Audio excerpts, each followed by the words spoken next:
सभी को प्रणाम साथियों। मैं हूं आचार्य आदित्य कुमार शास्त्री और स्वागत करता हूं मित्रों आप सभी लोगों का अपने इस वीडियो में। और प्रतिदिन की बात ही आज हम लोग उपस्थित हैं पुनः अपने उसी विषय को लेकर के, जो अध्यात्म के वह सूत्र है जो हम लोगों को गहनतापूर्वक जान लेने और समझ लेने की मित्रों आवश्यकता होती है। ऐसे सूत्र कि जिनको हमारे यहाँ वेदों में, शास्त्रों में, पुराणों में, उपनिषदों में वो सारे सूत्र हम सभी लोगों के हित के लिए, हम सभी के कल्याण के लिए, हम सभी लोगों के उज्जवल भविष्य के भाव से वे संत महापुरुष ऋषियों ने हम सब लोगों को दिए हैं। मित्रों, उन सूत्रों को समझाने के लिए ही, उन सारे सूत्रों को बतलाने के लिए, उन सारे सूत्रों को समझाने के लिए ही हमारे यहाँ ऋषियों ने अलंकारिक रूप से उन पुराणों की भी रचना करी है। अथवा ये अवतार की जो परंपरा होकर के आई है, ये जो ईश्वर के एक के बाद एक अवतार की चर्चा हम लोग करते हैं, वो लीला संदो भगवान जो अपना विस्तार करते हैं इस धराधाम पे आकर के, तो मित्रों वो उन्हीं बातों को प्रतिपादित करने के लिए आते हैं जो पहले से पुराणों में हमारे यहाँ ऋषियों ने वर्णित कर रखी हैं। बस वो क्या है कि उन्हीं शास्त्रों के आधार पे ही हमारे जो है वो ईश्वर उन पथ पे चल करके हम लोगों के सामने एक आइडियल के रूप में प्रस्तुत होते हैं और उसको सहारे से हम लोग अपने जीवन के क्रम को ठीक बना सकें और जीना सीख सकें। वो हमारे आइडियल हो सकें, वो हमारे आराध्य हो सकें, वो हमारे उपासक हो सकें और उन सारे सिद्धांतों को, उन सारे सूत्रों को हम लोग जान करके, समझ करके अपने इस जो है इस मानव जैसे देह को हम सार्थक और सुंदर बना पावें। तो आइए मित्रों, आज इसी विषय पे हम लोग जो है अपने उस विषय में प्रवेश करते हैं जो कि बहुत ही ज़्यादा महत्वपूर्ण है। मित्रों, ईश्वर को जहाँ एक ओर जो है ना वो समदर्शी, न्यायकारी और रिद्धियों, सिद्धियों, विभूतियों को देने वाला, वो सर्व सामर्थ्य को विकसित करने वाला, वो सारी विभूति संपदाओं को देने वाला जहाँ कहा गया है, वहीं दूसरी ओर उसी परमात्मा को मित्रों जो है वो रुद्र का रूप भी दिया गया है। जहाँ भगवान को एक ओर हम बंसी बजाने वाले, माखन चुराने वाले, चीर चुराने वाले, गोपियों के संग रास रचाने वाले कन्हैया के रूप में हम उनका दर्शन करते हैं, वहीं ईश्वर का एक दूसरा स्वरूप है जिसको रुद्र और महाप्रलयंकारी महाकाल के रूप में हम लोग जानते हैं। यह दोनों ही स्वरूपों को परमात्मा हम लोगों को जो बतलाते हैं मित्रों, वो क्या बतलाते हैं कि परमात्मा इतना न्यायकारी है, इतना कृपालु है कि यदि उसके अनुसार हम लोग अपने जीवन के क्रम को, अपनी व्यवस्था को, अपने विचार को, अपने मन को, अपने अंतःकरण को, अपनी भावनाओं को यदि हम उसके अनुरूप अपने भीतर के अंतःकरण की स्वच्छता कर लेते हैं, निर्मल कर लेते हैं, पवित्र और पावन कर लेते हैं, उस पथ के गामी हो जाते हैं और उस पथ पे चलने का, अध्यात्म के पथ पे चलने के लिए और श्रेय के पथ पे चलने के लिए, उसके बताए हुए मार्ग पे चलने के लिए हम जब आगे की ओर कदम बढ़ाते हैं तो कहते हैं कि वह परमात्मा हजारों हाथों से अपनी ओर, अपने उस जो है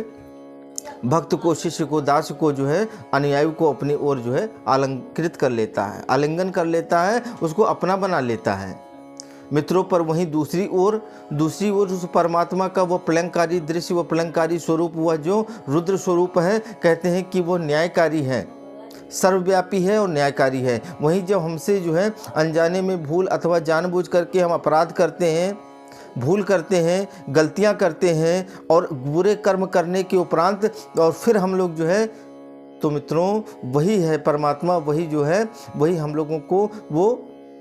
दंडनायक बन करके हमारे सामने उपस्थित होता है। वही हम लोगों के लिए फिर जो है वो कष्टकारी होता है और फिर हम उसी परमात्मा को कहते हैं कि ये बड़ा निष्ठुर है, ये बड़ा जो है निर्दयी है परमात्मा। किंतु ऐसा है नहीं। परमात्मा ने एक ऐसे नियम, एक ऐसा संविधान, एक ऐसा जो है सिस्टम बना करके हम लोगों को उसके अंतर्गत जो है व्यवस्था में भेजा है मित्रों, कि यदि उसके अनुरूप हम जिस भी पथ का चयन करते हैं, यदि हम सत्य के, धर्म के, न्याय के, आस्था के पथिक बन जाते हैं, तो वो पग पर पे हमारी जो है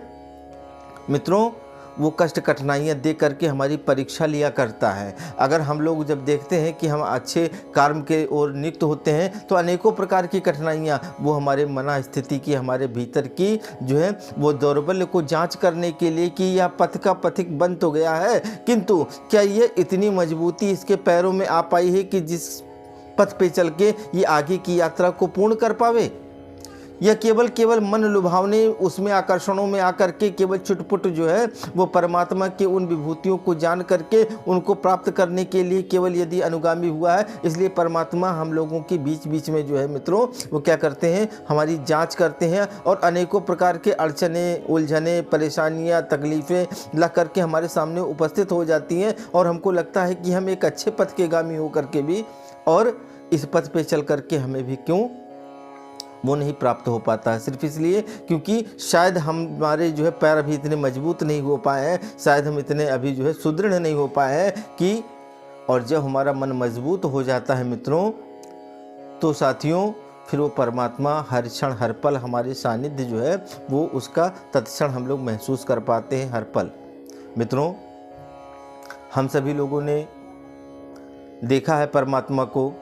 जाना है उसकी विभूतियों को, और हम लोगों से जो भूल हुई है साथियों वो सिर्फ इतनी हो गई है कि हम लोगों ने जो बाहरी आडंबरों में लोगों को जाना, देखा, समझा और उतने में ही हमने सिर्फ यह समझ लिया है कि ईश्वर को जो है, जो पूजा करने वाले लोग हैं, जो आराधना करने वाले लोग हैं, जो अर्चना करने वाले हैं, जो तीर्थ व्रत करने वाले हैं, जो उपासना करने वाले हैं, जो साधना सेवा करने वाले हैं, जो भक्त कहलाते हैं, वे भगवान के प्रिय होते हैं। निश्चित रूप से वे प्रिय होते हैं, किंतु इन सब के मूल में यदि हम जाकर के देखें तो कहते हैं कि बाहरी क्रियाकलापों से परमात्मा का बहुत ज़्यादा कोई लेना देना नहीं है। मित्रों ज़रूरत किस बात की है, तो हर बार जो है हम लोगों को निर्देशित दिया जाता है कि हमारी भावनाओं की शुद्धि का नाम ही है। हमारी भावना, हमारी अंतःकरण यदि शुद्ध हो जाता है, निर्मल, पावन और पवित्र हो जाता है तो निश्चित रूप से हमारी विचार धारणाएँ अच्छी हो जाएंगी,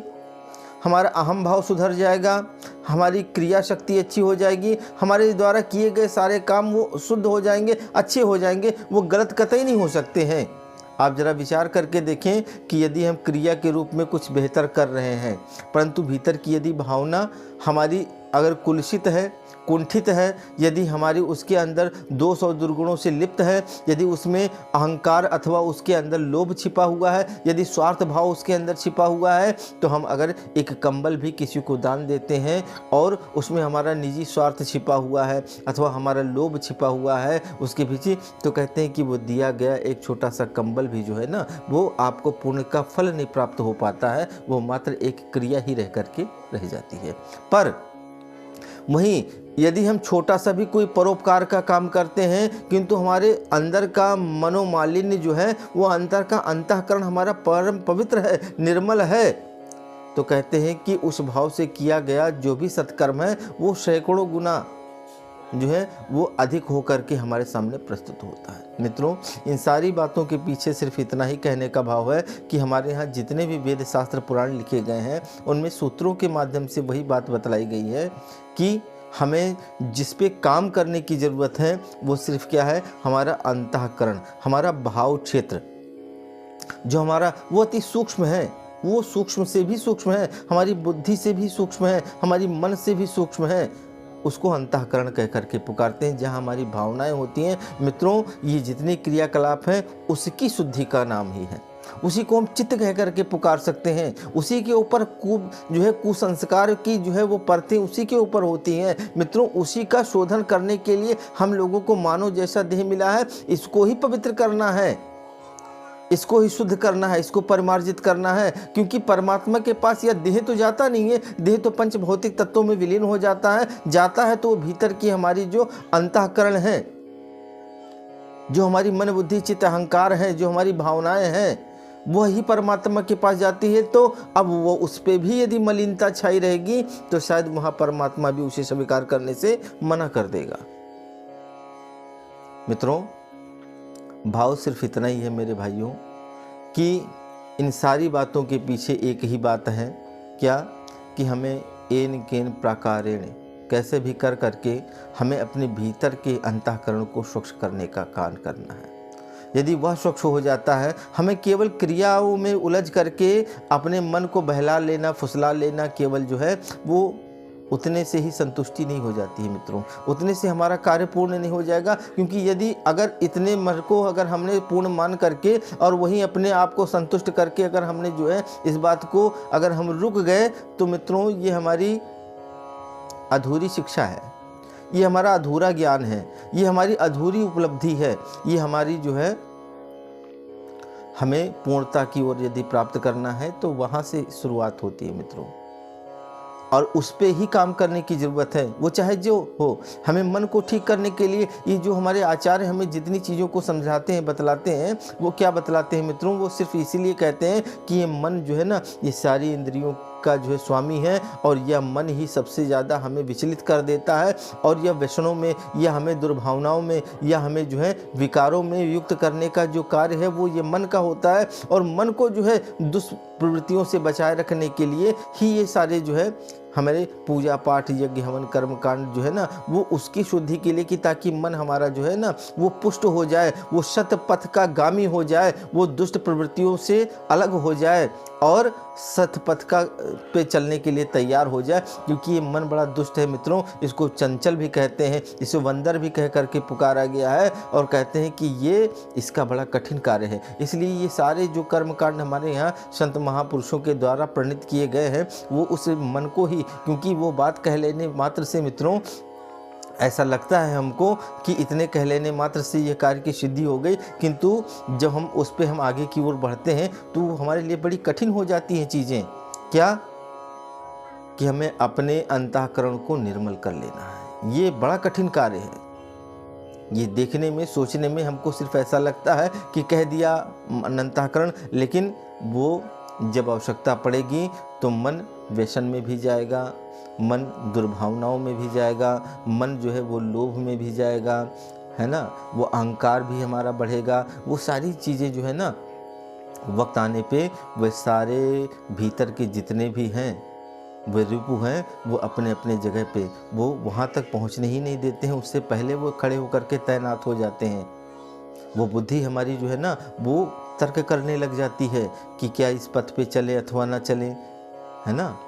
तो वहाँ से यात्रा शुरू करके अपने बुद्धि की निर्मलता से लेकर के मन के जो है चंचलता तक यात्रा करने के बाद में फिर अगली सीढ़ी और अगला पड़ाव आता है कि हमें अंतःकरण की शुद्धि। किंतु रास्ता वही है, सीढ़ी वही है, पथ वही है, चलना उस रास्ते पे है। पर मित्रों हम कहीं ऐसा ना हो जाए, क्योंकि कहने का जो मूल भाव है मित्रों वो यही है कि कहीं हम लोग जो है ना अपने रास्ते पे भटक ना जाएं और केवल उतने को ही अपना सर्वस्व मान बैठें।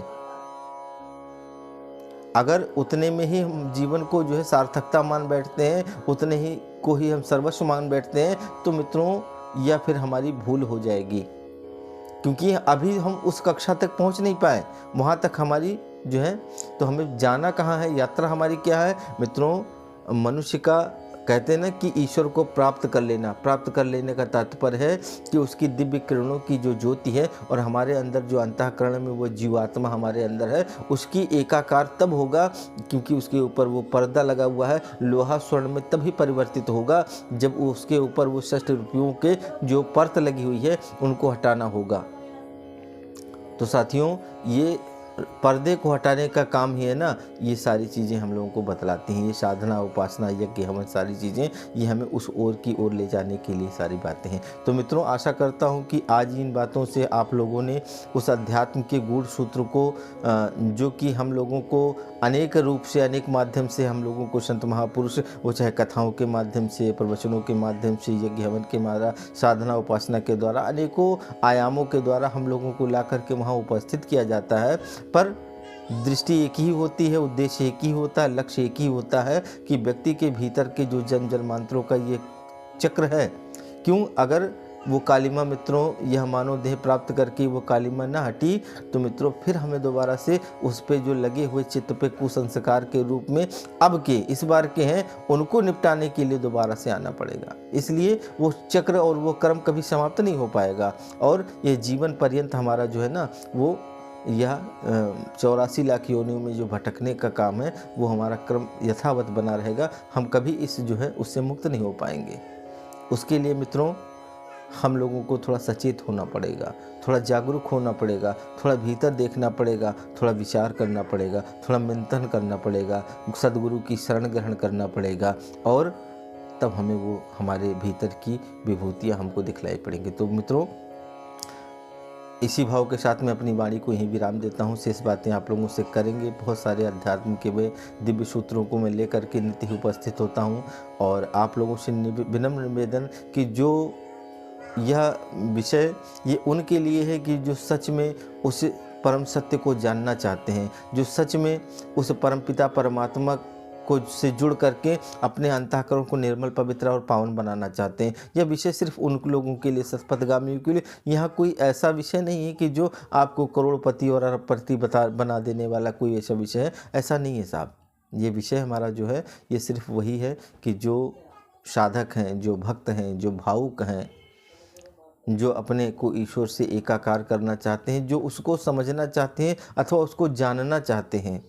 उस पथ पे एक छोटा सा प्रयास आपका एक छोटा भाई आप लोगों के बीच में उपस्थित है। तो आशा करता हूँ यह विषय आप लोगों तक पहुँचे, आप लोगों को यह विषय अच्छा लगे तो आप इसे अधिक से अधिक लोगों तक पहुँचाएँ ताकि ज्ञान का यह दिव्य प्रसाद लोगों को जन जन तक पहुँचे और लोग निहाल हो, खुशहाल हो। इसी भाव के साथ सभी को सादर प्रणाम।